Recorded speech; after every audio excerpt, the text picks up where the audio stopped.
जिंदगी जीने का ये फलसफा है, जिंदगी जीने की ये मानसिकता है। दुनिया में दो तरह के लोग होते हैं, कुछ लोग लेकर खुश होते हैं, पर प्रणाम करो उन लोगों को जो दूसरों को देकर खुश होते हैं। ये आप तय कीजिए। मैंने अभी कहीं कहा था आज मेरे भाग्य का उदय है कि नहीं, अगर ये पता करना हो तो ज्योतिषी के पास जाने की जरूरत नहीं है, पंचांग वंचांग देखने की जरूरत नहीं है, वो तो वही सब आपको बताएंगे जो आपका मन पसंद हो। अरे मेरे भाई, अगर ज्योतिषी के उस पंचांगों से आदमी का भाग्य खुल जाए और हाथ की रेखाओं को देखने से आदमी का भाग्य खुल जाए तो हर आदमी हाथ के लेके ही बैठ जाए ना। एक बात बताना, भाग्य तो उनके भी होते हैं जिनके हाथ नहीं होते हैं। बोलो, होते हैं कि नहीं? भाग्य तो उनके भी होते हैं। अभी मैंने 2 दिन पहले यहां क्या नाम, कहां प्रवचन था अपना, चौबे कॉलोनी में जब प्रवचन था, मैंने एक भाई साहब को खड़ा किया था जिनके एक हाथ कटा हुआ था। मैं उन्हें जानता नहीं था, प्रवचन में घुसते हुए देखा और अब आप बात आगे देखो हुई क्या।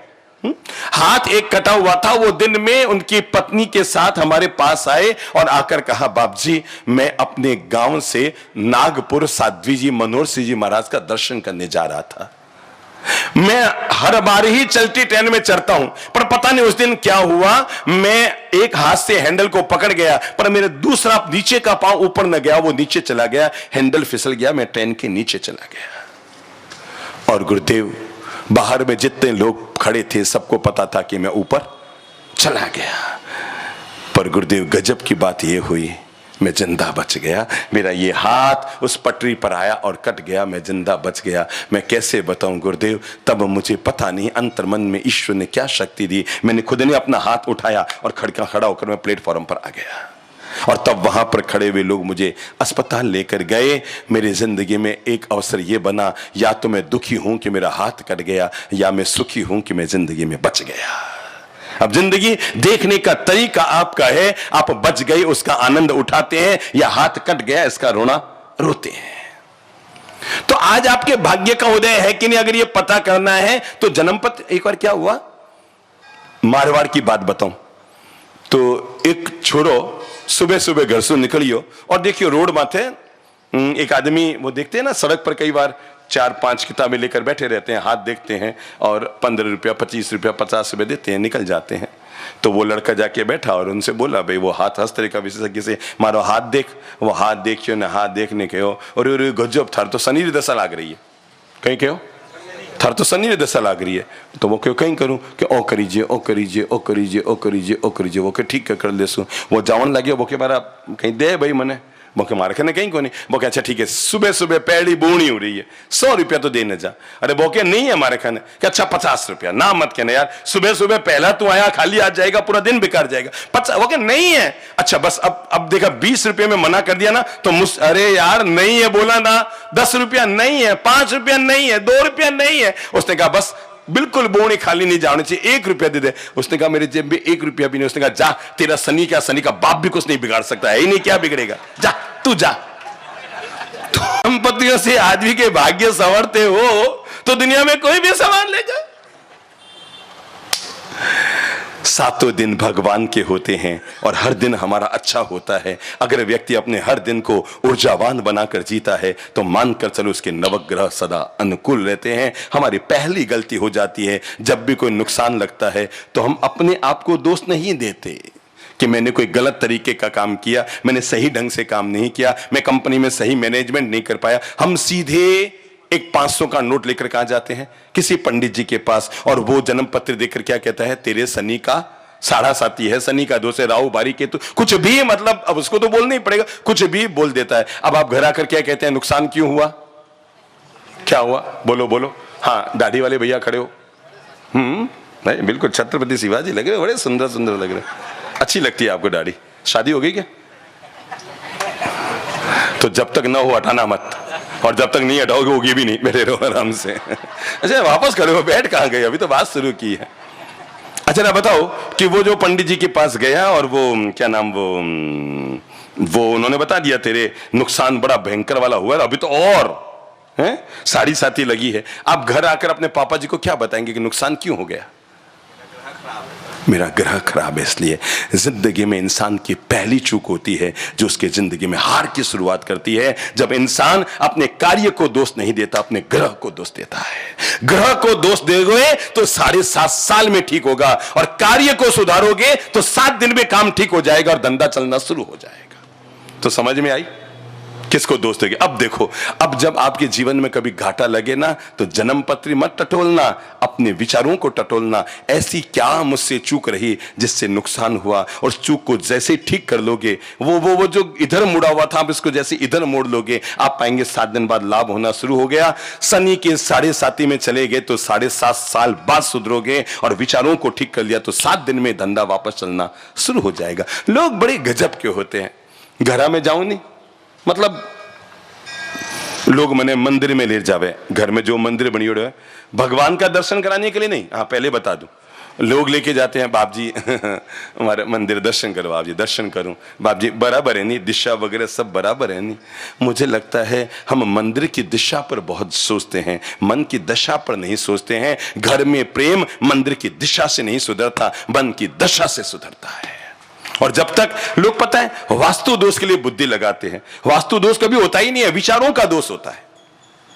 हम लोग जयपुर में थे, एक दिगंबर समाज के पति पत्नी रोज हमारे पास आया करते थे, और उनको पता नहीं ये वहम हो गया, उन्होंने बड़ा मतलब ऐसे सुंदर बढ़िया वाला मकान बनाया, ऐसे आलीशान, पर पता नहीं पत्नी के दिमाग में हो गया कि जब से हम इस मकान में आए तब से झगड़ा हम दोनों में खूब होता है। बाप जी हमारे कोई दोष है, बाप जी हमारे कोई दोष है, और वो उनका झगड़ा धीरे धीरे बढ़ता गया।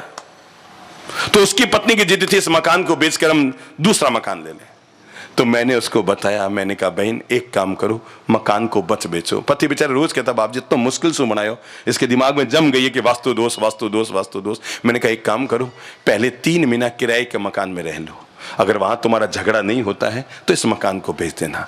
वो 3 महीना किराए के मकान में रहे, हमारे पास आए वापस। मैं के झगड़ो यो, मैं कहा भाभी झगड़ो तो यो, मैं के काय करो झगड़ो, फिर मकान बिल्कुल सही है, अपनी दशा को ठीक करो। वास्तु खराब नहीं, विचार खराब है। जब जब इंसान को लगे कि घर का वास्तु दोष दूर करना है, मैं कहूंगा वास्तु दोष केवल नवकार मंत्र। आप मेरा कहना कभी मान के देख लेना, मैंने तो हजार घरों में प्रयोग किया है और वास्तु के बाप को भी बाहर निकाला है। और वो आपको लगता है मेरे अमुक ये सद नहीं रहा, ये नहीं हो रहा, वो नहीं हो रहा है, ऐसा हो गया वैसा हो गया, दिमाग में फितूर तो चलते रहते हैं। हम हर समय नेगेटिव सोचते रहते हैं, नकारात्मक बातें पलती रहती है। थोड़ा सा इतना सा सिर दुखने लग जाए तो भी मन में आ जाता है। अब मैं आपको बताऊं उदाहरण, संबोधि धाम का शिलान्यास हुआ, ठीक है। संयोग की बात, उसी दिन हमारे पूज्य पिताजी महाराज की शाम को तबीयत बिगड़ी, उनको बीपी हाई हुआ और एक हाथ और पांव में पैरालिसिस का असर आया। हम अस्पताल लेकर गए तो एक बार तो हूं भी प्रवचन गणी दूं, पर हमारे मन में आ गयो कड़ी कोई दोस्त तो नहीं रहे हो। एक बार मोटी मोटी बातें ठोको प्रवचन में, पर खुद माते बीते जाए तो आदमी की अक्ल ठिकाने आ गई है। तो हमारे मन में भी आयो, मैं क्यों भाई कोई चूक नहीं रहेगी यार। दोपहर में 1 बजे तो शिलान्यास पूरा हुआ और शाम को 5 बजे तो पिताजी महाराज अस्पताल पहुंच गए। पर मैं आपको कैसे बताऊं, मैं जब वहां गया, शहर का बड़ा अस्पताल था, वहां के एक प्रमुख डॉक्टर हैं, डॉक्टर JC मालू, नाम सुना होगा आप लोगों ने, बड़े डॉक्टर हैं जोधपुर के। तो हम उनके पास बैठे थे और मैंने देखा उसी दौरान 1 घंटा में 5-7 और पैरालिसिस के मरीज आए। किसी के दोनों पांव हाथ दोनों चले गए, किसी की जबान चली गई, ये चली गई, वो चली गई। 1-2 व्यक्ति की तो अगले दिन मृत्यु भी हो गई बीपी हाई होकर के। तो मैंने एक से पूछा, मैंने कहा भाई तुम्हारा कोई मकान का उद्घाटन हुआ क्या, शिलान्यास हुआ क्या, कोई हुआ क्या? नहीं हमारा तो कुछ नहीं हुआ। तो मुझे लगा इसका मतलब उसका दोष नहीं, कहीं ना कहीं शरीर का ही दोष है। अगर मैं उस दिन का दोष मान लेता तो आपको पता है, मैंने आज तक संबोधि धाम में कभी कोई वास्तु वाले को नहीं घुसने दिया, कोई अटरम पटरम खटर। हम पता है, आपको पता है, हम जिंदगी में कभी चतुर्मास का प्रवेश करते हैं तो मुहूर्त नहीं देखते, और विहार करते हैं तो मुहूर्त नहीं देखते। हमें लगता है सारे दिन भगवान ने अच्छे बनाए हैं, आपको मुहूर्त की जरूरत हो तो मैं निकाल के दे दूंगा, पर मैं खुद के लिए कभी मुहूर्त को भरोसा नहीं करूंगा। हाँ, आपको अगर जरूरत है, बाप जी माने दुकान रो करना है, कि बाप जी माने मंदिर बनाने हैं, कि उपास से उद्घाटन करना है, कि मंदिर की प्रतिष्ठा करानी है, भगवान ने बचपन से ही पढ़ना में लगा तो सारे मुहूर्त निकाल देंगे। पर खुद में हमेशा विश्वास रखते हैं, तू तय कर, तेरा भरोसा मुहूर्त पर है कि ईश्वर पर है। अगर ईश्वर पर है तो आंख बंद करके निकल। जब वो है, जब से पता लग गया कि भगवान मेरे साथ है, मैंने सोचना बंद कर दिया कि कौन मेरे खिलाफ है। पता लग गया वो ऊपर वाला अपने साथ है। इसलिए पता है, ये लोग जैसे ही चातुर्मास की विनती करने आए ना, मतलब विनती तो बाद में हुई, प्रवेश इन्होंने कहा प्रवेश, हमने कहा चातुर्मास का जो पहला रविवार, अब उस दिन जो भी तिथि जो भी है ओके सब। हमें हमेशा भरोसा रहता है सातों दिन भगवान के हैं, उसमें कहीं कोई दिक्कत नहीं होती है। मुझे कोई बोल दे कि शनिवार और अमावस्या दोनों एक साथ है और आपको उस दिन प्रवेश करना है, मैं तो आराम से प्रवेश करूंगा, क्योंकि मुझे पता है मैं तिथियों में विश्वास कम करता हूं। मैं ईश्वर परम पिता परमेश्वर और दादा गुरुदेव की शक्ति में ज्यादा विश्वास रखता हूं, और मुझे पता है अगर उसका हाथ तुम्हारे साथ है, तेरा मूर्त तेरा क्या बिगाड़ लेगा।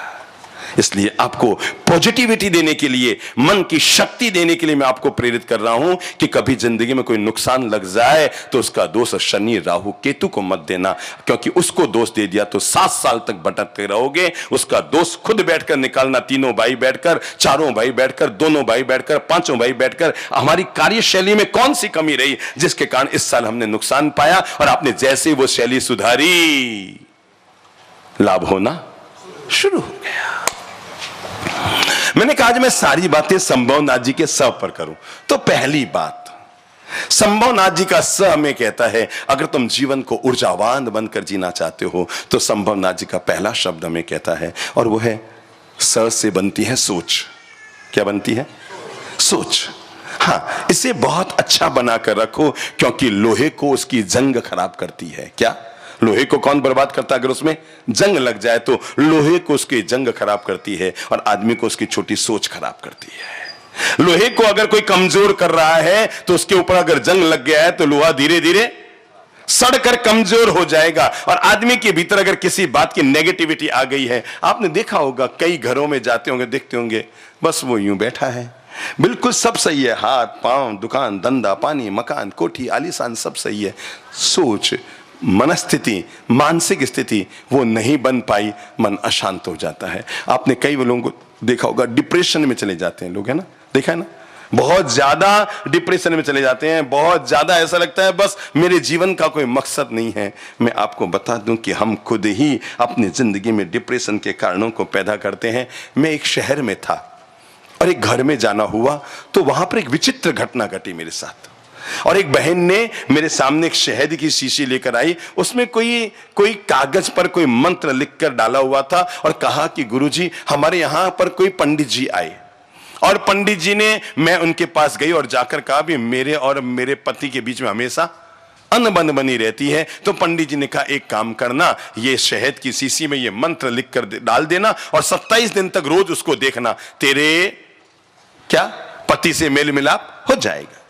वो कई लोग होते हैं ना, कहते हैं अरे बाबा महाराज मेरा ऐसा नहीं हो रहा है, तो कहते हैं तो समोसा इधर से खाता है कि इधर से, है ना, वो कहता है नहीं कल से उधर से खा। ऐसे देखे होंगे ना आपने, मेरे काम तो नहीं पड़ा, पर लोग ही आके बताते हैं साहब कि तू शर्ट पहनता है तो पहले ये हाथ डालता है कि ये हाथ, वो कहता है ये नहीं कल से ये डाल, है ना भाई, दोनों हाथ तो साथ में जाएंगे नहीं। तो वो किसी कोई उनको कह गया कि तू रोज वो जो मंत्र डाला हुआ ना शहद की शीशी में, तू रोज उसको देखा कर, इससे 27 दिन में तेरा पति तेरी मुट्ठी में आ जाएगा। अब 27 के 57 दिन हो गए बाप जी, कुछ हो ही नहीं रहा है, रोज देख रही हूं। मैंने उस बहन जी से कहा, मैंने कहा बहन जी शहद की शीशी देखने से घर में प्रेम नहीं घुलता, खुद के नेचर को शहद बना लो, घर में प्रेम घुल जाएगा, दावा करता हूं। शहद की शीशियां देखने से कभी प्रेम नहीं घुलता, और मिठाइयां खाने से कोई माधुर्य नहीं घुलता। अगर आदमी अपने तन मन प्राणों को मधुर बना लेता है तो जिंदगी में अपने आप आदमी की मिठास घुलना शुरू हो जाता है। हम लोग उदयपुर में थे,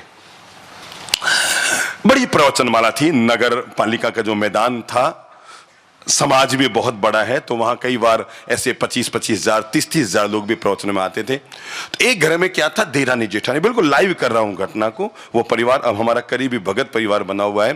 तो देरानी जेठानी इतनी ज्यादा आपस में दूरियां थी, मतलब जब तक वो वाली अंदर है किचन में, ये वाली अंदर नहीं जाएगी, वो बाहर आएगी ये अंदर जाएगी, वो अपने बच्चों का खाना बनाएगी, दूध नाश्ता बनाएगी, ये अपने बच्चों के लिए बनाएगी, और दोनों एक साथ, मतलब पता नहीं ये इंसान इतनी आपस में दूरियां क्यों पाल लेता है? संयोग से हमारा चौमासा वहां हुआ। हालांकि बेचारे ससुर जी ने उनको बहुत समझाया, मतलब एक ही शादी में दोनों जा रही हैं, पर एक गाड़ी में नहीं जाएगी।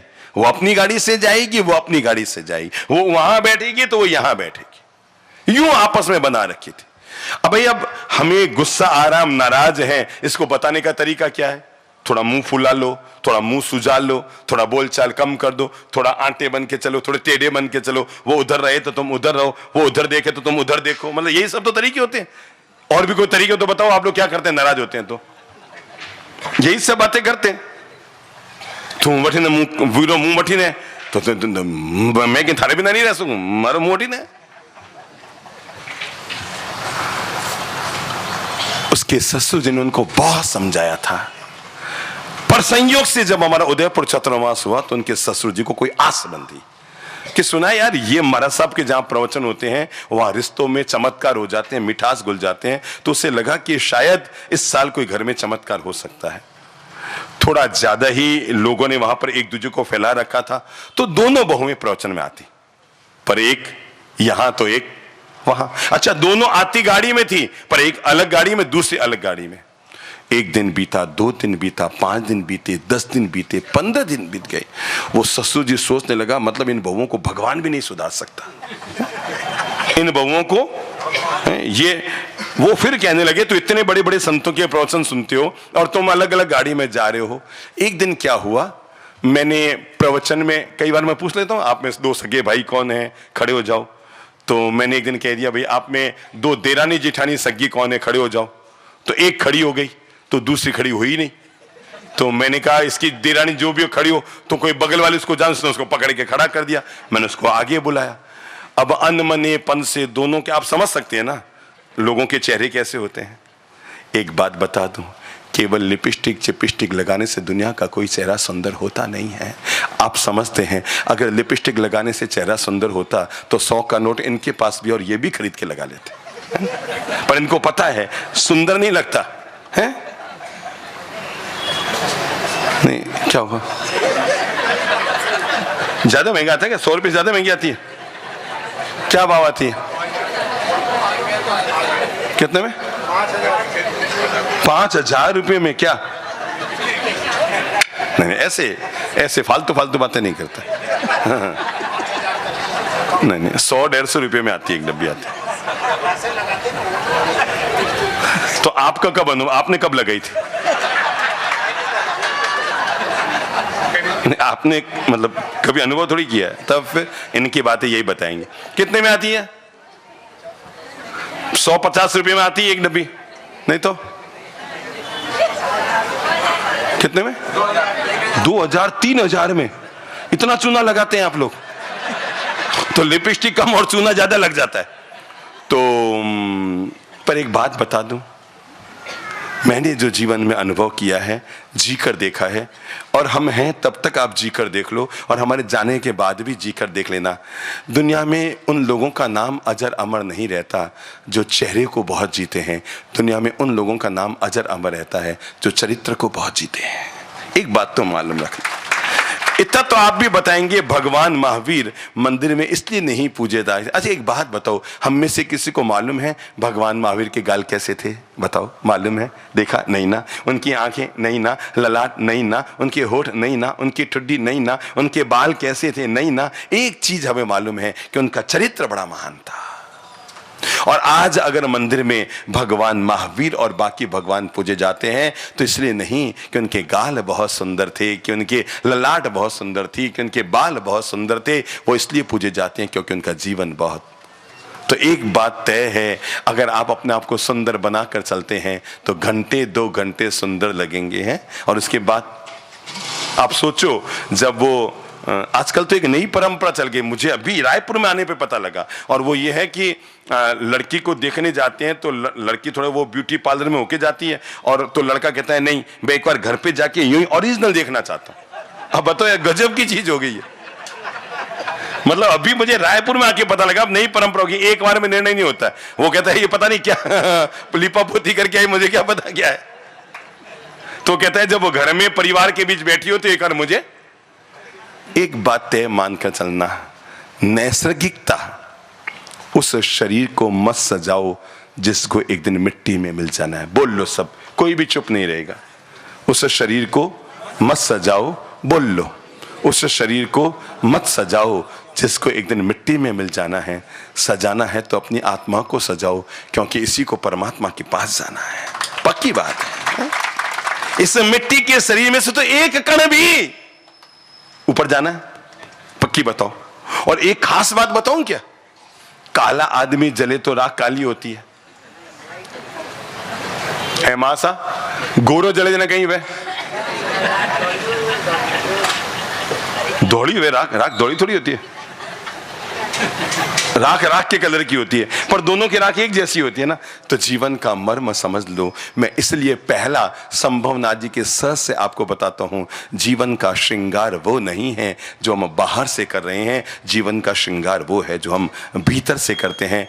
एक बात बताओ, अभी आपको पता लगे कि यहाँ साध्वी जी महाराज साहब विराजमान हैं और उनके दर्शन करने मिलने के लिए कोई मुंबई से बहुत बड़े अमीर परिवार की पता लगा, वो बहुत बड़ा पैसे वाला आदमी है और हवाई जहाज से चार्टर प्लेन से यहाँ पर आए हैं छत्तीसगढ़ में, समझ लो तीर्थ का दर्शन करने के लिए, और 80 लाख की कार में निकल कर यहाँ आई है और डायमंड का सेट, ये वो अटरम पटरम खटरम सब लगा हुआ है। मुझे एक बात बताओ, आप में से कोई भी एक महिला हाथ खड़ा करो, क्या उसको देखकर आपके मन में भाव पैदा होंगे कि मैं इसको इच्छामी खमास मणो, किसी के भाव पैदा होंगे? ईमानदारी से बोलो, है या तिखो तो आया हीनम, बहन पैदा होंगे भाव?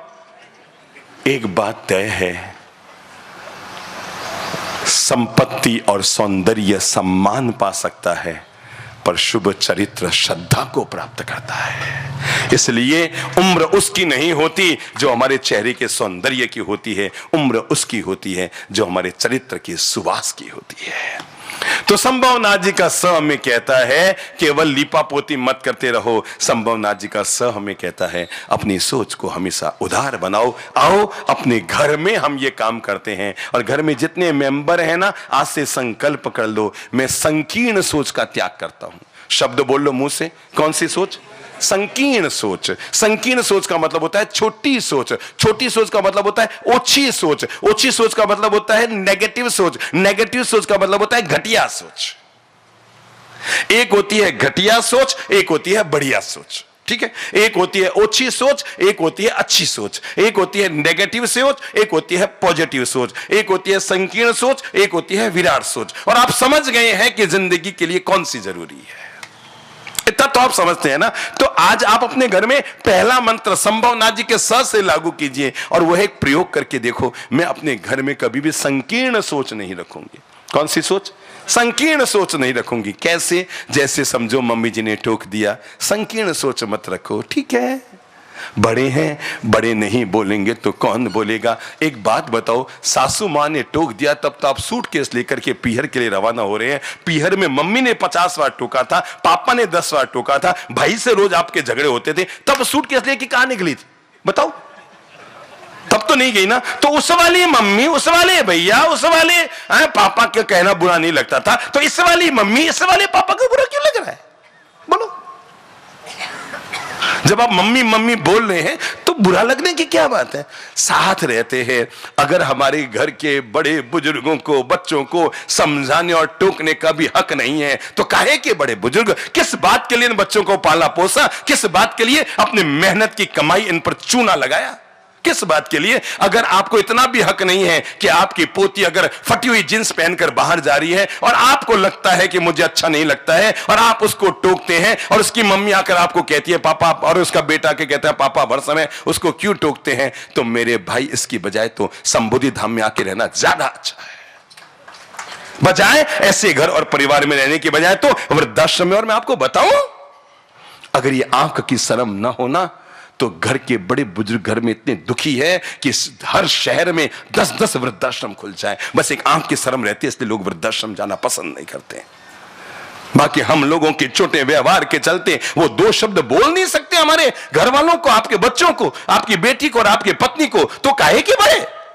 उनको आप आपने इतना भी हक नहीं दिया और ये हक भी आपने छीन लिया। मम्मी आप हर समय क्यों टोकते, मम्मी आप हर समय, कौन सी बेचारी हर समय टोकती है? बोल दिया होगा बेटा यूं नहीं यूं करना। अगर रात को वो लेट आई है 12 बजे और आपकी बहू को उसने टोक दिया और आप गलती ये कर बैठे कि अपनी बहू के प्रश्न लेकर और उसका पक्ष लेकर आप मम्मी को कह बैठे मम्मी आप मत टोका करो, ये जो भी करे ना आप मत टोका करो। अरे मेरे भाई, आपको नहीं मालूम कि आपका भविष्य कौन सा खतरे की तरफ जा रहा है। ये बड़े बुजुर्ग हैं जो आपके खतरे को भांप रहे हैं और एक दिन ऐसा आएगा, ना आए तो मुझसे कहना, जब आपको लगेगा नहीं मम्मी जी ठीक कहती, रात में 12 बजे तक घरी बिटियाएं घरी बिजने बांडे से घूम घूम रावे और इन डंगरा कपड़ा पैर पैर दावे, आप वास्ते सोभरी बात को नहीं। अगर एक दिन आपको न लग जाए तो मुझसे कहना। बड़े बुजुर्गों को टोकने को हमने उनका आशीर्वाद मानने के बजाय और उनकी छोटी सोच हमने मान ली। एक बात तो तय है, वो आपके घर का कभी भी अशुभ करना नहीं चाहेगी। आपके बच्चों को, आपके पोते पोतियों को, आपके बिटियाओं का कभी वो नुकसान तो करना नहीं चाहेगी ना। ठीक है, अगर आपके पास कागज पेन हो तो नोट कर लो, नहीं तो मोबाइल में लिख लो और ये लाइन जीवन भर अपने घर में जब तक आपका वश चले तब तक लागू करना। जब तक आपका वश चले तब तक लागू करना। और वो एक लाइन हमेशा लागू करना, सोच हमेशा नई रखो पर संस्कार हमेशा पुराने रखो। क्या कहा मैंने? बोल लो, मुंह से बोल लो, सोच हमेशा नई रखो पर संस्कार हमेशा पुराने रखो। क्योंकि पुराने संस्कार आपके भविष्य को तय करेंगे और आपके आने वाली पीढ़ी को भटकने से रोकेंगे। तय मानकर चलना। मैंने इसलिए कहा कि अपने मन की संकीर्णताओं को हटाइए और नंबर 1, घर में अगर हम लाते हैं बड़े दिल को, बड़ी सोच को, बड़े नजरिए को, संभवना जी का सह कहता है संकीर्ण सोच मत रखो, उदार सोच रखो। और वो ये है कि अगर घर के आज से नियम ले लो, अगर मम्मी जी कभी टोक दे तो बुरा नहीं मानेंगे, ठीक है ना। अगर मम्मी जी कभी टोक दे, अरे ये तो मंदिर का घंटा है, बजा है, पर आपको सुलाने के लिए नहीं, आपको जगाने के लिए। माँ बाप का टोकना मंदिर के घंटे की तरह है जो आपको बता रहा है तू गलत रास्ते मत जा, इस रास्ते चली आ। और सच्ची कहूं, हर 20 साल के बेटे को अपना बाप बहुत बुरा लगता है, झगड़े वाला लगता है, टोकने वाला लगता है, माथा फोड़ी वाला लगता है, छाती कूटा लगता है। पर जिस दिन वो बच्चा 50 साल का होता है तब उसके मुंह से निकलता है आज सच में लग रहा है मेरे पिता सही थे। अभी हम शंकर नगर में थे, प्रवचनमाला थी ना अपनी, तो हमारे घर में जाना हुआ तो उनकी बिटियाएं, इसी शहर में दोनों की शादी हुई है, और उन्होंने बताया बाप जी हमारे पिताजी गजब के आदमी थे। मतलब कि हम कह के जाते दोनों बहनें कि हम आज उधर जा रही हैं, ठीक है हम निकल जाते, पर गजब के बाद 10 मिनट के बाद हमारे पापा पीछे से एक्टिवा लेके निकलते और देख के आते उसके बाहर घर में, उनके जहां वो कह के गए बाहर में हमारी एक्टिवा खड़ी है कि नहीं खड़ी, और नहीं खड़ी होते तुरंत फोन करते, तुम कह के ना वहां जा रहे हैं, कहाँ हो? और हम कहते पहुंच कैसे रहे हो? मैं पहले पहुंच गया, तुम अभी तक नहीं पहुंचे। वो कहते हैं उस समय हमारे पापा, हम आके मम्मी को कहते हैं मम्मी यार हद होती है पापा की, 2 बेटे हम साथ में जा रही हैं, तब भी हमारा ध्यान रखने आते हैं कि हम जहां का कह रहे हैं वहां पे गई कि नहीं। तब उन्हें लगता था कि ये पिता का अविश्वास है। मैंने अगले दिन उन बेटियों को प्रवचन में खड़ा किया, मैंने कहा बहनों बताओ, उस समय लगता था ना पिता का अविश्वास है, पर आज ईमानदारी से जब आपके बच्चे 20 साल के हो गए हैं तो ईमानदारी से बताओ उस समय जो आपके पिता करते थे वो गलत था कि सही था? तो उन दोनों बहनों ने एक साथ, आप थोड़े दिन बाद आर्यन चैनल में सुन लेंगे, और उन दोनों बिटियाओं ने एक साथ कहा बाप जी जब बचपन में हमें टोकते थे तो बुरा लगता था, पर आज हमें लगता है हमारे पापा 100% सही थे। अगर उन्होंने उस समय ऐसा नहीं किया होता तो हम भटक गए होते। इसलिए बड़े बुजुर्गों के टोकने रोकने बोलने का बुरा मानना बिल्कुल भी अच्छी बात नहीं है। मैं बता रहा था वो उदयपुर की 2 बहुएं हुई थे ना अपन, नहीं वो पूरी हो गई थी, ये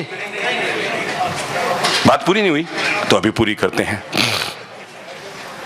पता नहीं कहां से कहां अपन पहुंच जाते हैं। कहां तक बोला था मैंने? दोनों को खड़ा कराया और बड़ी मजबूरी में गले मिलवाया। और उस दिन हमारा प्रवचन माला चल रही थी परिवार सप्ताह पर। अपन लोग क्या करते हैं, प्रवचन हर बार नए होते हैं पर विषयों में गुम्फित कर देते हैं। पहला सप्ताह युवा पीढ़ी के लिए होता है, दूसरा सप्ताह जीवन निर्माण का होता है, तीसरा सप्ताह स्वास्थ्य सप्ताह होता है, और चौथा सप्ताह परिवार पे आ जाता है, और उसके बाद 5वां सप्ताह धर्म पर आता है, 6ठा सप्ताह अध्यात्म पर आता है, और अगर 7वां सप्ताह कभी बच जाता है तो फिर राष्ट्र पे आ जाता है। तो परिवार सप्ताह चल रहा था, मैंने गले मिलाया, पता नहीं उन दोनों के अंतर मन में वो लगातार सुनते सुनते ब्रेन वॉशिंग तो आदमी का होता ही है, मन सुधरता ही है, निर्मल होता ही, उसे लगता ही है यार हम कहीं गलत हैं, हम कर रहे हैं, अपने ईगो में कर रहे हैं, अपने हट पे कर रहे हैं, पर कहीं ना कहीं हमसे गलत हो रहा है, क्योंकि आने वाले कल को हमारे बच्चे भी यही सब करने। अगले दिन पिताजी खड़े थे घर के ऊपर बरामदे पे। घर के बाहर 2-2 कारें थी, रोज अलग अलग कार से आती थी, पर पहली बार उन्होंने देखा कि एक बहू आकर कार में बैठ गई है, और तब उन्होंने छत पर खड़े खड़े तालियां बजाई जब दूसरी बहू भी उसी कार में घुस गई है और वो प्रवचन सुनने के लिए नगर पालिका मैदान में आ रही है।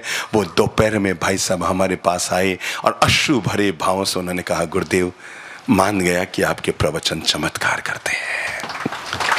मेरे मन में बार बार हताशा आ रही थी, नहीं होगा, इनका नहीं होगा, इनका नहीं होगा, पर नहीं, आप पत्थर को भी पिघला कर उसमें से भी भाव पैदा कर सकते हैं। और मैं इसलिए आपको कहता हूं, और वो ये है कि अपनी सोच को संकीर्ण कभी मत बनाना, कभी मत बनाना। हो सकता है आपकी देवरानी के पास ज्यादा धन है, आपकी जेठानी के पास ज्यादा धन है, कोई दिक्कत नहीं है, मेरे पास जो है मेरी किस्मत से ज्यादा है। एक लाइन तो आप जीवन भर के लिए नोट कर लो, भगवान ने जो आपको दिया है आपके भाग्य से ज्यादा दिया है। आप मानो तो आपकी मर्जी, मान लेंगे तो आज से आपकी हर सांस सुख की रहेगी, और न मानेंगे तो जीवन भर दुख की सांसें आप पीते रहेंगे। हम इसलिए दुखी नहीं कि मेरे पास कम क्यों, हम इसलिए दुखी है कि उसके पास ज्यादा क्यों। हमारे आधे दुख तो इससे पैदा होते हैं, इसलिए हम अपने दुख से दुखी नहीं, हम दूसरों के सुख से ज्यादा दुखी हो जाते हैं। संभवनाथ जी का स हमें जीवन की दूसरी प्रेरणा देता है। नंबर 1, किसको? सोच को संकीर्ण मत रखो। संभवनाथ जी का स हमें जीवन का दूसरा पाठ पढ़ाता है, और वो है अपने स्वभाव को हमेशा सॉफ्ट रखो। ये एक वो सद्गुण है जिससे आप जहां जाएंगे वहां लोगों के दिलों में राज करेंगे। कुछ तो अच्छाई में ऐसी बात होती है कि सबके दिलों में राज करती है। अरे अंधेरा कितना भी गहरा हो, एक दिया भी, एक बाती भी भारी पड़ती है। तो एक बात तय मानकर चलना, अगर आपका विवाह एक ऐसे सुंदर आदमी के साथ हो गया है जो है तो बहुत गोरा पर गुस्सैल है, तो सावधान, 10 दिन तो आपकी जिंदगी सुख की है, पर 10 साल आपके दुख के हैं। पर अगर आपकी शादी एक ऐसे आदमी से हो गई है जो दिखने में तो सांवला है पर स्वभाव से बहुत सुंदर है, आनंद लो। 10 दिन तो मन को खटकेगा, मैं इतनी गोरी मने सामने मिल गयो, मैं इतनी गोरी मने सामने मिल गयो, मैं इतनी गोरी मने सामने मिल गयो, पर 12 दिन के बाद आपको लगेगा नहीं नहीं नहीं नहीं नहीं नहीं, भगवान तूने मेरे साथ अन्याय किया है। जिंदगी रंग के साथ नहीं जी जाती है, जिंदगी आदमी के ढंग के साथ जी जाती है, और ढंग के साथ जीने के लिए ही मैं अनुरोध कर रहा हूं, आज से नियम बना लो। संभवनाथ जी का स हमें कहता है सोच को संकीर्ण मत रखो, और संभवनाथ जी का स हमें दूसरा पाठ पढ़ाता है अपने स्वभाव को हमेशा सॉफ्ट रखो। क्या रखो? एक और मुंह से बोलो तो सॉफ्ट रखो, कड़काई से मत बोलो सॉफ्ट, नहीं नहीं नहीं, त्रास से बोलो। क्या रखो? सॉफ्ट रखो। अरे मेरे भाई, अगर आपका स्वभाव सॉफ्ट है ना, सच कहता हूं, आप जहां रहेंगे, जिन लोगों के बीच रहेंगे, वहां पर आप राज करेंगे, पर हर समय आप टेढ़े टेढ़े टेढ़े ही बोलने की आदत डाल लेंगे तो मानकर चलना अपने भी आपको पसंद नहीं करेंगे। मेरा नेचर हमेशा सॉफ्ट हो, मैं जब भी जहां भी बैठूं। अच्छा एक बात बताओ, जलती ही लकड़ी पर कोई बैठना पसंद करता है क्या? नहीं ना, तो फिर क्यों हो जाता है हमारे रूम में तो एसी चलता है और हमारे दिमाग में हीटर चलता है? ऐसा क्यों हो जाता है? ये जो तालमेल नहीं बैठता है ना, इससे घर में तनाव होता है। भगवान ने सारे सुख दिए हैं, पत्नी दे दी, पति दे दिया, बच्चे दे दिए, परिवार दे दिया, धर्म दे दिया, अच्छे कुल अच्छे परिवार में आपको जन्म दे दिया, एक शालीन घर में आपको पैदा कर दिया, अच्छे घर में आपका विवाह कर दिया। आदमी किसी से नहीं दुखी, अपने ही नेचर से दुखी, अपनी आदतों से दुखी, अपने स्वभाव से दुखी। उसको कितना भी कुछ भी कर लो वो सुखी हो ही नहीं सकता, क्योंकि वो अपनी आदतों से दुखी है। उसके नेचर में, उसके स्वभाव में है। छोटी छोटी बातों में नाराज हो जाता है, छोटी छोटी बातों में उदास हो जाता है, छोटी छोटी बातों में नेगलेक्ट। मेरे भाई ध्यान रखना, अपनी जिंदगी में बच सकते हो तो इससे जरूर बचना। और वो स्वभाव का दोष है ना, आपके भीतर छोटी छोटी बातों में पैदा हो जाता है ना, गुस्सा पैदा हो जाता है। नहीं नहीं नहीं नहीं, सामने वाला उबल रहा है पर मैं नहीं उबलूंगा, सामने वाला उछल रहा है पर मैं नहीं उछलूंगा, सामने वाला गिर रहा है पर मैं नहीं गिरूंगा। वो गिर के साबित कर सकता है कि कितना गिर सकता है, मैं ऊंचा उठकर साबित करूंगा कि मैं कितना उठ सकती हूं। ठीक है, अगर सामने वाले का स्वभाव टेढ़ा भी है, कब तक टेढ़ा रहेगा बताओ, तो कब तक टेढ़ा रहेगा? बोलते रहे, बौ बौ करते रहे। आपको पता है, दो लोग खड़े हैं, एक बौ बौ कर रहा है, एक शांति से खड़ा है, तो पता है जब वो बौ बौ करने वाला जाता है ना, तो पीछे से लोग कहते हैं थोड़ा सी रो। इसका मतलब समझते हैं इसको क्या कहते हैं? इसका मतलब क्या होता है? थोड़ा सा खिसक्यूड़ है कहीं के वो घनी पंचायतियां करता रहे हैं। और ऐसे ऐसे लोग होते हैं, साल भर में कभी एक सेकंड काम करने आएंगे नहीं, पर समाज की मीटिंग होगी तो ओ यूं क्यों करियो, ओ यूं क्यों करियो, ओ यूं क्यों करियो। अरे भाया थने साल भर नींद आम थी, मेहनत कर, समाज में सेवा कर, पंचायतियां करनी हो तो आप 12 लोग पैदा हो जाओ और काम करना हो जाए टाए टाए फिस थोथी पंचायती कोई मतलब को नहीं हुए, खाली आप कर्म रा बंधन जिंदगी में करता रहे। काम करो, वर्क करो। एक बात तय है, दुनिया में गिरेगा वही जो चलेगा। पक्की बात है ना, जो चल ही नहीं रहा वो क्या धूल गिरेगा? अरे गलती उसी से होगी जो काम करेगा, और जो काम ही नहीं करता उससे क्या गलती और क्या सलती होगी? अगर 4 लोगों के बीच एक आदमी चिल्ला रहा है तो 3 समझ जाते हैं अबे सुकून माथो लगा हुआ है, कौन इधर बराबर हुआ है, कहते हैं ना मारने का, अबे कौन इधर बराबर हुआ है। जाका पड़िया स्वभाव जासी जीव सू, नीम न मीठो हो सींचो गुड़ और घी सू। तो आज से संकल्प कर लो, कमर सीधी करके हाथ जोड़ लो, मैं ये संकल्प करता हूं, मैं सॉफ्ट नेचर का मालिक बनूंगा। भगवान ने मुझे चाहे जैसा चेहरा दिया है, पर मैं अपने चरित्र को अच्छा रखूंगा। आप अपनी धर्म पत्नी से भी बहुत मिठास से बोलिए, हर समय अकड़ कर मत बोलिए। अपने बच्चों से भी मिठास से बोलिए, अपनी माँ के सामने भी विनम्र होकर बोलिए। जहां भी जिससे भी संलाप करें, आपका स्वभाव हमेशा, एक बात याद रखना, चेहरे का प्रभाव 4 मिनट रहता है, पर स्वभाव का प्रभाव जीवन भर रहता है। पक्की बात मानकर चलना। कोई आदमी चेहरे से बहुत सुंदर है, आप उसके घर गए, उसने कोई ध्यान नहीं दिया, कोई आपको तवज्जो नहीं दिया, मिलने जुलने आए, ठीक है आया होगा, ठीक है, उसको कह दो अभी नहीं, अभी मैं व्यस्त हूँ, ये वो है? पहले उससे मिलो, फिर उससे मिलो, फिर उससे मिलो, फिर जाकर उससे मिलो, कहता चारे आप अपने घरे जारी मिल ले सा, 4 लोगों की पहचान निकाल कर फिर घुसो। तो आदमी को लगता है दुनिया में एक बात हमेशा याद रखना, पेड़ वही फल से लदा रहता है जो झुका होता है, और जो झुका होता है समझो फल से लदा होता है। जो अकड़ा रहता है उसे पेड़ नहीं कहते, उसे हम ठूंठ कहते हैं। क्या कहते हैं? कहते ना, ओ ठूंठ जड़ो है, झुकई को नहीं कदई। नहीं, आप लोगों ने मारवाड़ी शब्द आवे है नहीं? ओ बिल्कुल ठूंठ है, ठूंठ। समझा हार जो तो सुधर ही नहीं सकता। नहीं नहीं नहीं नहीं, कैरी जब तक कच्ची होती है तब तक हमसे दूर भी होती है, अकड़ी भी रहती है और कड़क भी होती है, लेकिन जब जब वो मीठे आम के रस से भरती है तब तब वो नरम भी होती है, झुकती भी है और हमारे हाथ के पहुंच में भी आ जाती है। सीधी सादी बात है। जो लोग टेढ़े स्वभाव के हैं वे कच्ची कैरियां हैं, और जो लोग मधुर स्वभाव में हैं वो रत्नागिरी हाफुस आम है। अब आपको भी पता है कैरियां केवल अचार में काम आती है, रस पीना हो तो रत्नागिरी आम ही काम आता है, कैरियां तो काम नहीं आती है ना।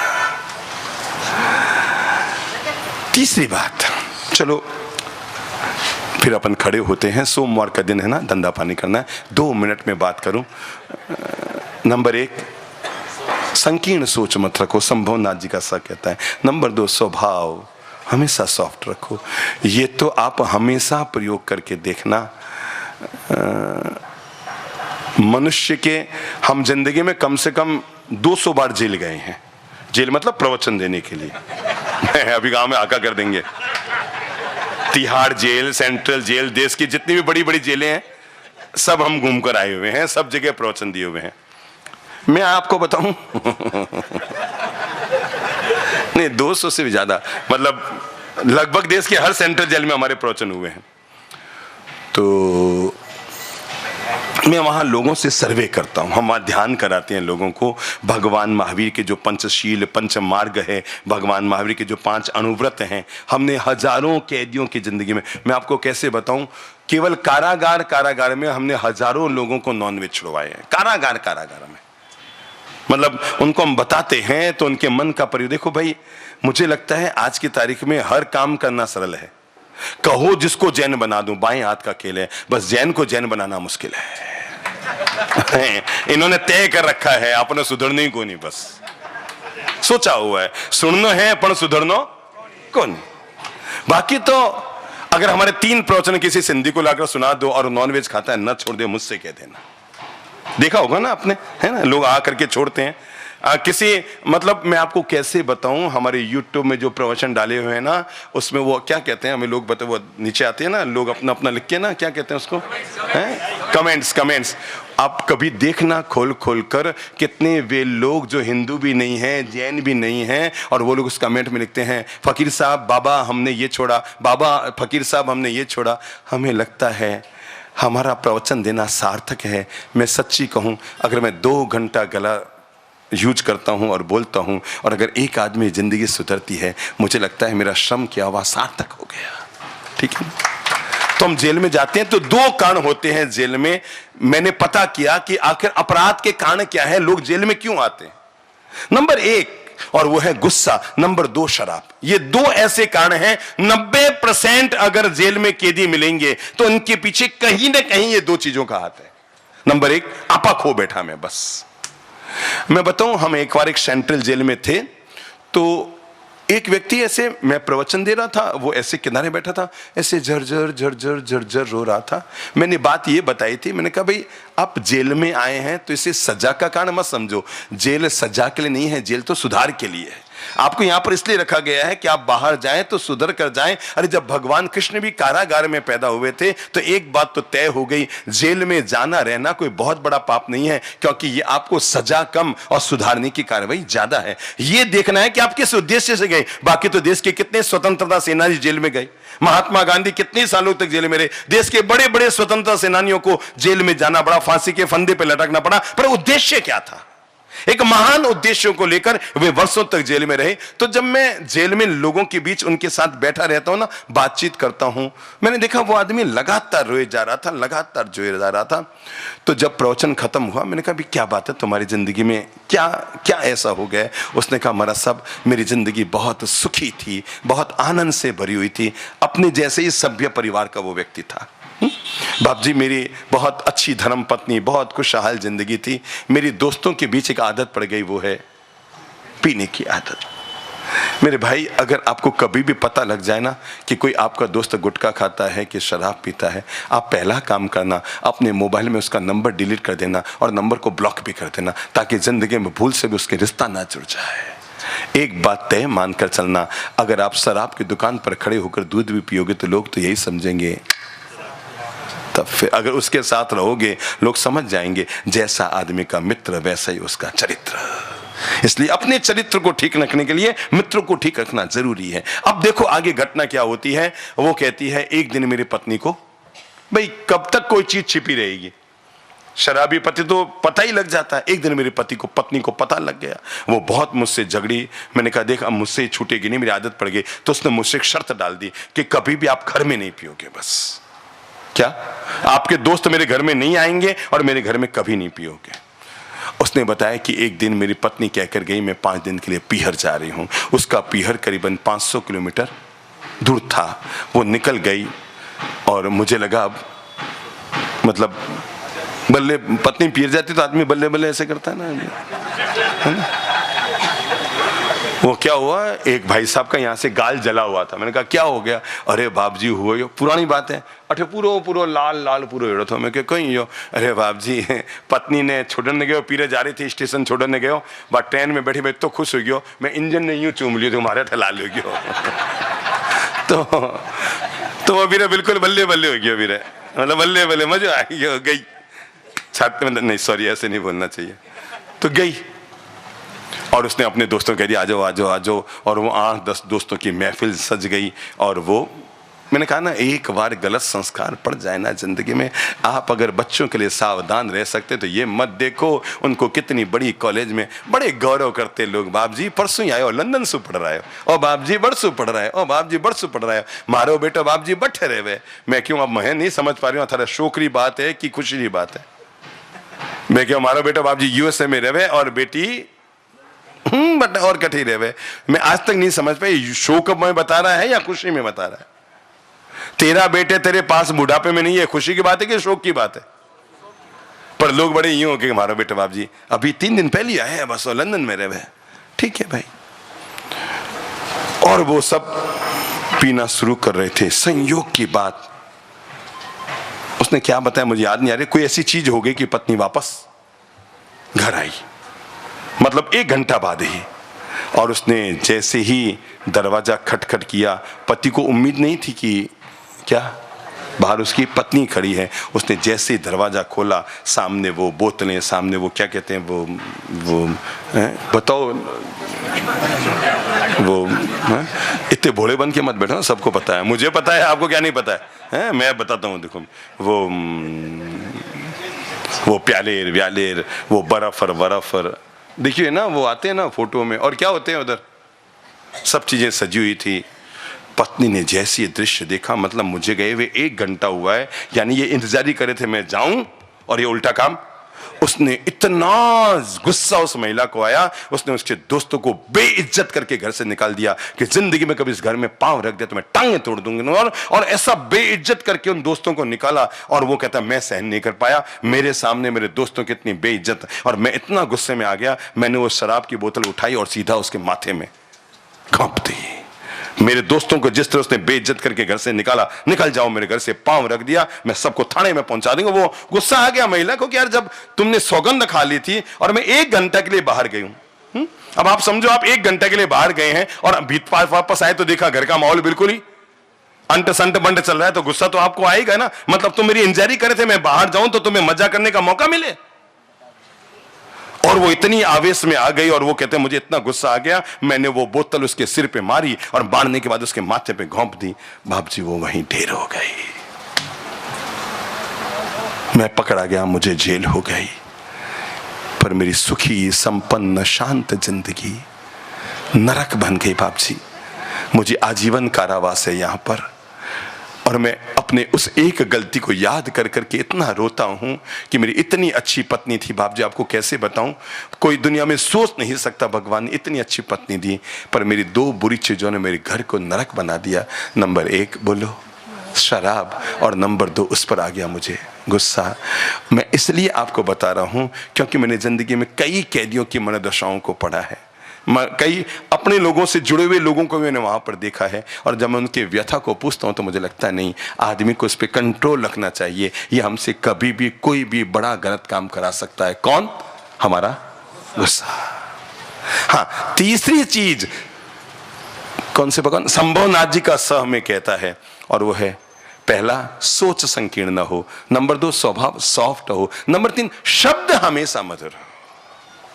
बहुत जरूरी है ये, आपके रिश्तों को मधुर रखने के लिए, आपके घर को स्वर्ग बनाने के लिए, आपके व्यापार को आगे बढ़ाने के लिए, आपके संबंधों में मिठास घोलने के लिए, आपके मित्रों में पहचान बनाने के लिए, समाज में आपकी इज्जत बढ़ाने के लिए, हर जगह पर आपकी जाहो जलाली बनाने के लिए बेहद जरूरी है। क्योंकि हमारे जीवन के निर्माण में अगर सबसे बड़ी किसी की भूमिका होती है, एक बात बताओ हमारे पास भगवान महावीर का मकान है किसी को पता है? नहीं है। उनका मकान की ईंट भी नहीं है, उनका चेहरा नहीं है, उनका शरीर नहीं है, उनकी पत्नी नहीं है, उनका बच्चा नहीं है, उनके माँ बाप नहीं है। हमारे पास हमारे तीर्थंकरों की एक ही चीज है, वो है उनकी वाणी है। यह आगम क्या है? उनकी वाणी है। इसलिए हमारी जबान से बोले हुए शब्द हमेशा अजर अमर रहते हैं। आपको पता है क्या, मैं जो बोल रहा हूं ये यही खत्म नहीं हो रहा है, ब्रह्मांड के अंतिम कोने तक मेरी आवाज जा रही है। और ऐसा नहीं कि आज रहेगी, हजारों लाखों वर्ष तक हम जो भी शब्द बोलते हैं धरती पर रहता है। और आप देखना, विज्ञान इस खोज में चला गया है और जीते जी हम देख लेंगे, विज्ञान अपनी खोज यहां तक बढ़ा चुका है। महाभारत का वीडियो लाकर आपके सामने रखेगा कि कैसे युद्ध हुआ था, कृष्ण ने गीता गाई थी, उनकी मौलिक आवाज में आ जाएगी। और आप देखना, आने वाला कल आने वाला है, क्योंकि जैन धर्म का सिद्धांत है शब्द बोले हुए ब्रह्मांड में हमेशा अखंड रहते हैं, वो कभी खत्म नहीं होते हैं। कुछ साल की इंतजारी करो, अगर ये वैज्ञानिक हमें भगवान महावीर की ओरिजिनल वाणी न सुना दे तो मुझसे कहना। लौट रहे हैं, पीछे जा रहे हैं, एक एक आवाज की तरफ पीछे बढ़ रहे हैं। इसलिए हम हर शब्द को तौल कर बोलिए, क्योंकि आपका हर शब्द ब्रह्मांड के अंतिम छोर तक टिका हुआ है। शब्द नहीं, विचार। देखो, यहां पर अभी एक टीवी का बक्सा रखा हुआ है। आप सोनी चैनल लगाएंगे, झट से सोनी आएगा, और जैसे आगे घुमाया तो जी टीवी, और आगे घुमाया तो नाम बोलो स्टार टीवी, और आगे घुमाया तो आर्यन चैनल। इतना सीधा मन में तो है फैशन टीवी, पर कहता है आर्यन चैनल। तो एक बात, अच्छा बताओ वो कहां से आ रहे हैं? वहां पर एक और बुद्धि लगाओ आप। जैन धर्म का ये महान सिद्धांत भगवान महावीर ने दिया था, हमारा हर दृश्य, हमारा हर शब्द, हमारा हर चिंतन ब्रह्मांड में शाश्वत रहता है, वो कभी मिटता नहीं है। तो आप जरा सोचो, वो टीवी में कहां से आया? टीवी के अंदर बैठी थी सोनी टीवी? नहीं ना। पहले पता है, जब आपा लोग टाबर था और जब रेडियो बाजतो तो आप जार माने के आदमी बैठे हो और क्यों बोले है नहीं? पहले बचपन में आमता था नहीं है? जब अपन बहुत छोटे थे, कम से कम जो बूढ़े लोग हैं ना 60 से, तो वो एक बड़ा वाला रेडियो आता था, इतना मोटा वाला, ऐसे ऐसे खटके होते थे, पूरे मोहल्ले वाले इकट्ठे होते। आपा टाबर लोग जान था क्या था, इनमें कौन बैठे, कौन बोले है? और अब ये सब सुविधाएं हमारे मोबाइल में तो हवा में चल रही है ना। पहले पता है, कोई वीडियो लाइव होता था, नीचे छपाते थे कार्यक्रम उस चैनल में लाइव होगा। अब तो ये 12,000 के मोबाइल में केवल नेट ऑन करो और पूरी दुनिया में 1 सेकंड में दृश्य लाइव करो। ये सब खोज विज्ञान ने की है, पर ये सिद्धांत जैन दर्शन के भगवान महावीर ने दिए हैं कि ब्रह्मांड में ये सब उपलब्धि होगी, क्योंकि हर चीज यहां पर कभी खत्म नहीं होती, शाश्वत समाई रहती है। जो मैं बोल रहा हूं ये लहरें जा रही है और ब्रह्मांड के अंतिम कोने में जाकर बस रही है, खत्म नहीं होती। इसलिए अपने हर शब्द को तौल कर बोलिए, क्योंकि खत्म नहीं हो रहे हैं, शाश्वत रह रहे हैं। अपने हर विचार को सोच कर विचार कीजिए, क्योंकि आप जो सोच रहे हैं वो भी ब्रह्मांड में व्याप्त हो रहा है। अब तो ऐसी मशीनें आ गई जो आपके सोच को भी पकड़ रही है, मालूम है ना? आप क्या सोच रहे हो ये भी वो सीधा सामने टीवी में बताती है। आप कौन सी गाली निकाल रहे हो कि गीत गा रहे हो, सीधा टीवी में सामने आता है। आप क्या लाइन दिमाग में सोच रहे हो, लाइन दिमाग सामने आती है। मैंने इसीलिए कहा, शब्द हमारे जीवन के निर्माण में सबसे बड़ी भूमिका अदा करते हैं, इसलिए हम सावधान रहें। हर शब्द का प्रयोग करते समय विवेकशील रहें। अंत संत जो आया सो ना बोले, पहले तोले उसके बाद बोले। क्या कहा मैंने? पहले तोले। एक आदमी अस्पताल गयो तो मेरा दोस्त तो वो उन्होंने कहो भाई कहीं हालचाल है कि एक टांग तो ठीक होगी, बुखार है वो अभी तक टूटियो को नहीं। कहीं कहो बुखार टूटियो को नहीं, पर ठीक है 2 दिन बाद फिर वो गयो, वो क्यों बुखार तो टूट गयो, पाँव में बहुत दर्द है। क्या चिंता मत कर, जो बुखार टूटियो जो पाँव भी। तो एक आदमी ने कही यो बेटे रो स्वर्गवास हो गयो, जाने वो अपने बेटे ने भेज दियो, जा नहीं पाए, धंधे में बिजी तो तू जा परो, मेरा दोस्त तो जा परो। जने वो बिना 5 दिन बाद किया, यार तू आई को नहीं, बेटे ने भेजियो, वो बिना भेजियो मैं आ नहीं पाया, थारा अगलो वाला जाए नहीं जना हुआ। मतलब बोलने एक सीमा हुआ। एक बूढ़ी माँ जी सड़क से चल रही थी, बूढ़ी माँ जी थी, पड़ गई। जने एक छोरो गयो, बिना हाथ पकड़े उठायो, जना बाबा जी कहीं कहवे हे भगवान तू मने उठायो, भगवान थने उठाई। तो यूँ हर एक बात अंत संत मत बोलो, ठीक है ना? वाणी हमारे जीवन का निर्माण करती है। हम हर शब्द को पहले विवेक पूर्वक, हमारी वाणी वीणा बननी चाहिए, बाण नहीं बनने चाहिए। आपने कभी सोचा, अच्छा बताओ अबे बाबू आप सही बताएंगे, इस शहर में कितने एक डेंटिस्ट होंगे? दांत के डॉक्टर कितने हैं? 200 नहीं और ज्यादा हो गए होंगे। मैं तो यहाँ गली गली में वो देखता हूँ डेंटिस्ट के लगे हुए हैं यहाँ पर। मुझे लगता है कहीं ठेली गाड़ी पे नहीं आ जाएगा, जिधर जाऊं उधर डेंटिस्ट का तो एक लगाव ही है यहाँ पर, है नहीं भाई साहब? जगह जाओ और कोई दवा करो डेंटिस्ट है। 200 है, हाँ 200 तो है ही है। 200 तो आपके परिचित है, तो कुछ और भी थे जो आपके परिचित नहीं है, उनको आप कैसे भूल गए हैं? अभिनंदन करूंगा इस शहर में जब मैं लोगों के घर में जाता हूं और लोग कहते हैं साहब जब अभी बीमारी कोई घर में आती है, कोई बड़ा की दिक्कत आ जाती है, सीधा अभय बंसाली का नाम याद आता है, क्योंकि इनकी डॉक्टर की पहचान 2 मिनट में, क्यों ऐसा कुछ है ना, चिकित्सा की सुविधा कराने में माहिर आदमी है, तो मैंने इसलिए इनको खड़ा किया। 200 डेंटिस्ट हैं। अब एक बात बताओ, जीभ के डॉक्टर कितने हैं? मैं आपको कैसे बताऊं? नहीं भाई साहब, ENT वाला जीभ का डॉक्टर नहीं होता है, मैं इतना बोला नहीं, वो गले का डॉक्टर है। ऐसे मत करो भाई साहब, मैं आपको संवारूंगा, आप मेरी बात को काट रहे हैं। हमेशा याद रखना, दांत कड़क है, इसके लिए एक एक शहर में 100-100 डॉक्टर चाहिए। जीभ भाई सा नरम है, इसके लिए तो कंप्यूटर भी नहीं चाहिए।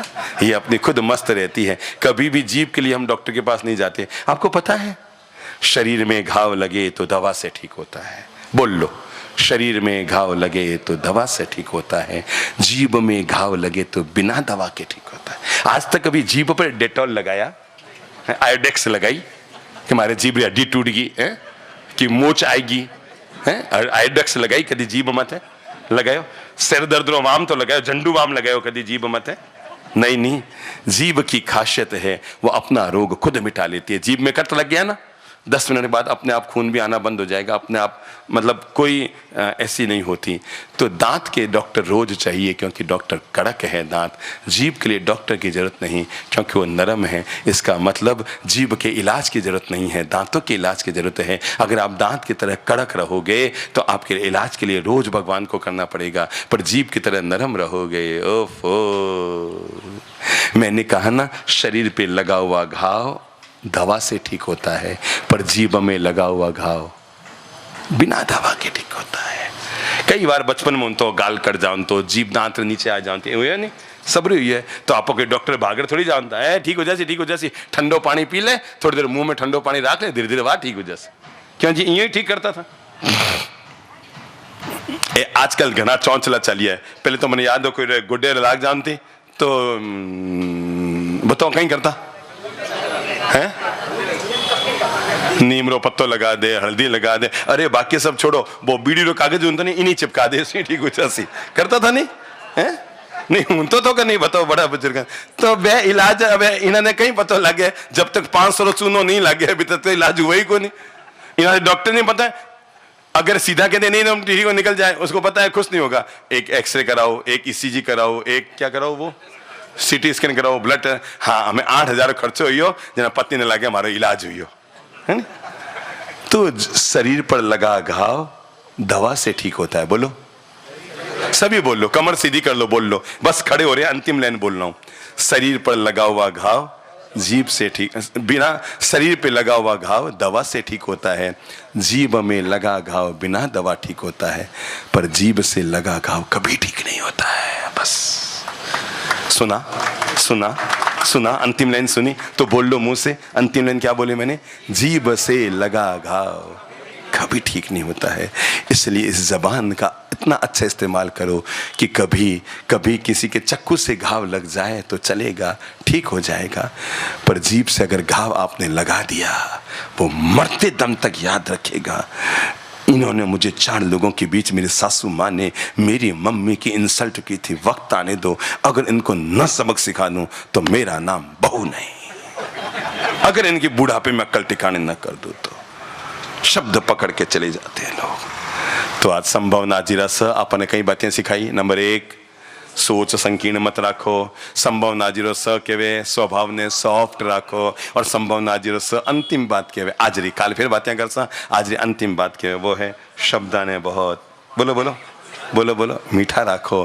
क्यों? क्योंकि आप लोग बचपन में सुड़ियोड़े हैं, मुसीबत जने भी आवे लारे आगे से को नहीं आवे, मुंह रे रस्ते आवे, है नी? आपको टेढ़ा बोलना और आप पर मुसीबतें आनी शुरू हो जावे, रिश्ता टूटना शुरू हो जावे, मजाक में बोलना शुरू कर दा आप हैं, तो वैज की शब्द और भाषा हुए वे आप जीवन में बहुत ज़्यादा नुकसान बोलते रहे। तो ऐसी वाणी बोलिए कि मन का आपा खोए और अन को शीतल करे, आप हो शीतल होए। मैंने पता एक जना आने के हो, ऐसी वाणी बोलिए कि सबसे झगड़ा होए।